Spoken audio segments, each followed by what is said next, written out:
The Donald attacked President Barack Obama on Wednesday, calling him the worst president in U.S. history. That's, of course, after the president really criticized Donald Trump. He was asked about whether or not he would seriously become president, and this is what Obama's response was. I continue to believe Mr. Trump will not be president, and the reason is because I have a lot of faith in the American people. It's not hosting a talk show or reality show. It's not promotion. It's not marketing. It's hard, and a lot of people count on us getting it right. And I think he brings up a very good point, maybe stating the obvious, depending on who you ask, of course.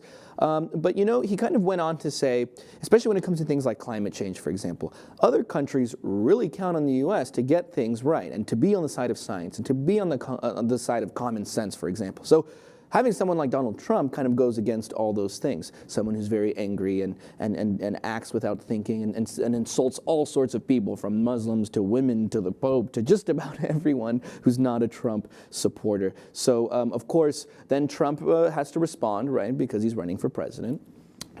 So this is what he had to say. He was speaking in South Carolina. Check this out. He has done such a lousy job as president.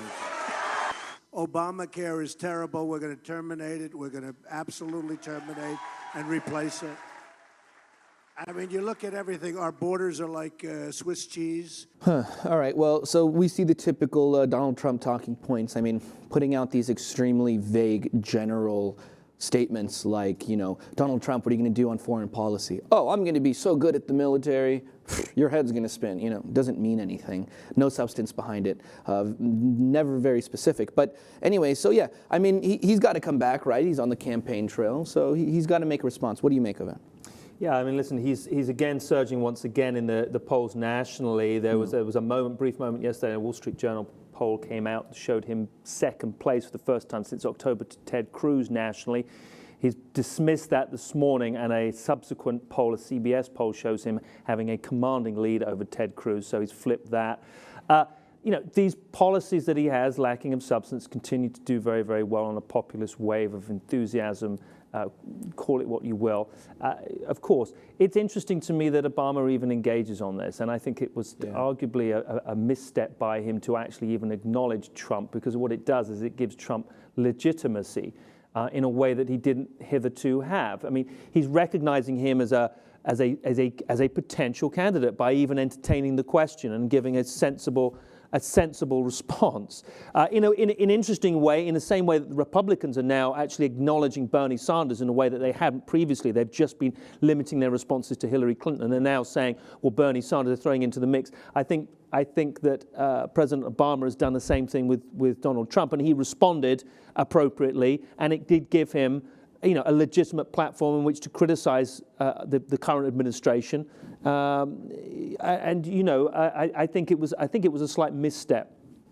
He was asked specifically, though. I mean, he didn't come out to attack Trump. And look, let's be honest here. Trump isn't your normal presidential candidate, all right? I mean, look, the things he's saying, the people that he's offending, I mean, this is next level stuff. We've never seen this before. It's to the point where other presidents, ex-presidents, I've done stories, the ex-president of Mexico, for example, Felipe Calderón, had to come out and criticize Donald Trump. You don't usually see that kind of thing. You don't see the Pope usually coming out and speaking against and questioning, you know, the religious faith of a presidential candidate. But all these things are happening to Trump for a reason. I mean, people feel like they need to come out. Saudi princes coming out and tweeting at him. You know, it's like, this isn't a normal occurrence, and they're not doing it to Ted Cruz. They're not doing it to Jeb Bush. They're not doing it to anyone else except Trump, who clearly seems to be asking for it because he wants to be the leader of the most powerful country in the world. Sure. Yet insulting his way to the top, and that's just not the way you do it, and it's making us look really bad. And I think so. When I think about Donald Trump and I think about the GOP running the GOP candidates in general, I think about the foreign observers and how they're looking at us and how this reflects on all of the American people, unfortunately. And then the media, for example, gives off this idea that Trump is like taking over America and everyone's behind him, but that's not the case, you know. And when it comes to the foreign observer thing is when it really starts to piss me off a lot. But, you know, one thing that Obama did mention when speaking on this was everyone's talking about how dumb Donald Trump is, the crazy things that he's saying. But what he mentioned was, you don't understand that the other candidates are saying the same thing. They're just not as braggadocious. They're not as out there. they use different words, let's be honest, a little bit more sophisticated way of speaking. But it's really the same thing when Ted Cruz says, we should take in Syrians, but only if they're Christian. Things like that are equally as insulting to Muslims as what Donald Trump will say about Muslims or about Mexicans or women or anyone else. No, doubtless. I mean, listen, a lot of what Ted Cruz says is far more extreme than anything that Donald Trump will say. For example, Donald Trump's position on the Iraq War is essentially that of the Democratic Party. It was a false war on a false premise, and he thinks that W. Bush should be impeached as a result of it. He thinks that Planned Parenthood is a good thing if you ignore the abortions, which is exactly what the Democrats say. Yeah. So in lots of ways, we know that he has flip-flopped on his pro-life credentials. We know that he's really a kind of kamikaze type evangelical. He's just doing it for the votes. He hasn't cracked the spine of that Bible more than... He's a gun nut all of a sudden. Right. So so in lots of ways, and it's particularly troubling, I think, for the right. But just to go back to your point, I agree there. I agree. I think that he's saying nothing more outrageous. He just frames it in a more bellicose, arresting kind of fashion. But certainly the rhetoric that comes out of particularly somebody like Ted Cruz is far more troublesome. His whole position on LGBT, is far more aggressive, far more unsavory than Ted Cruz, but because he frames it in a more reasonable fashion, it doesn't sound quite so aggressive and jarring. Which is why he's actually more scary than Donald Trump is. For example, this is how I feel about it. When that video, that clip of Donald Trump that I just played, he talked about repealing Obamacare and referred to our borders as Swiss cheese, obviously talking about he's going to build a wall and kind of seal us off.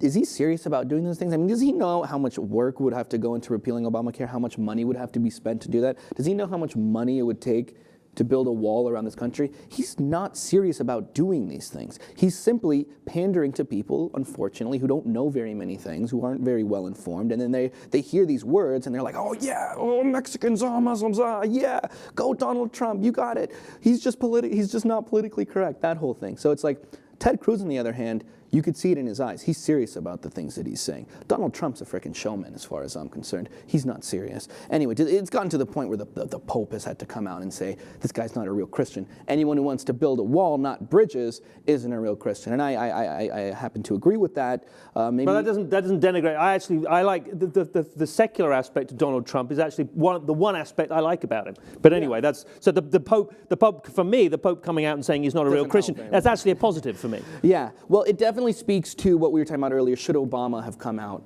and spoken against Donald Trump when he's not in the race? Well, so is everyone else who's not part of this race, like the Pope or Saudi princes or other people, right? But of course, Donald Trump always sees it as an attack on him. But anyway, the latest in the Obama-Donald Trump saga.